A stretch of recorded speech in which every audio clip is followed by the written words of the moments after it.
magandang araw. Malapit na po mag-end ang year 2023.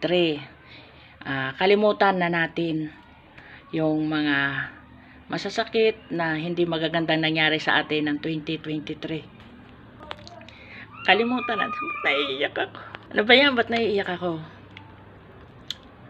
Thank you sa Family Love Alive ko. Naiiyak ako. Ano ba yan? Thank you so much sa inyong lahat, sa tiwala nyo sa akin. Thank you so much sa pagtulong nyo na walang hinihinging kapalit. Thank you so much. Ang dami mang pinagdaanan ng team natin na ilang buwan lang tayo magkasama, almost 2 months. Pero ang dami natin pinagdaanan, nalagpasan natin. Thank you sa inyong lahat.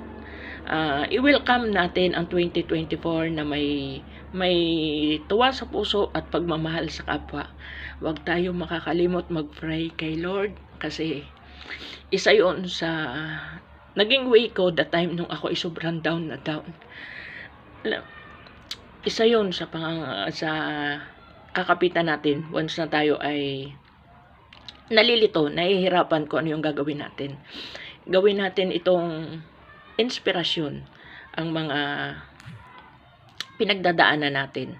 Gawin nating lakas kung ano man yung mga pagsubok na pinagdadaanan natin. Tuloy lang tayo habang nakakatulong na sa mga kapwa natin, lalo na dito sa social media na hindi ko man kayo nakita, hindi ko man kayo nakakausap ng harapan. Nandito lang tayo nagkita-kita, dito lang tayo nagkakausap.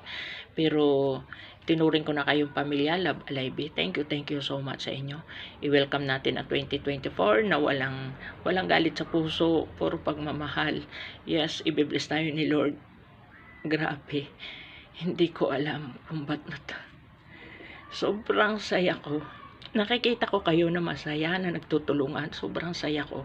Hindi ko man hawak ang isip ng iba. Alam kong mayroong hindi natutuwa. Alam kong mayroong hindi nasisiyahan sa mga dumaang araw. Pero isang araw ipagpe-pray natin sila para sila ay magising at na sila ay magising sa katotohanan na ituloy lang itong pagiging mabuting tao. Ay meron tayo mararating. I-guide tayo ni Lord sa maganda. Hindi tayo maliligaw. Hindi tayo mapupunta sa mali. Promise. At good luck sa ating lahat. And Merry Christmas everyone. And Happy New Year. Dahil talagang siguro biglaan ko lang ito naisip ngayon. Hindi ko ito pinagplanuhan. Pero bakit? Pag start pa lang ng video na naiiyak ako, hindi ko alam. Sobrang lang ako natutuwa. Sobrang blessed ko nandiyan kayo. Hindi nyo ako iniwan, hindi nyo ako pinabayaan.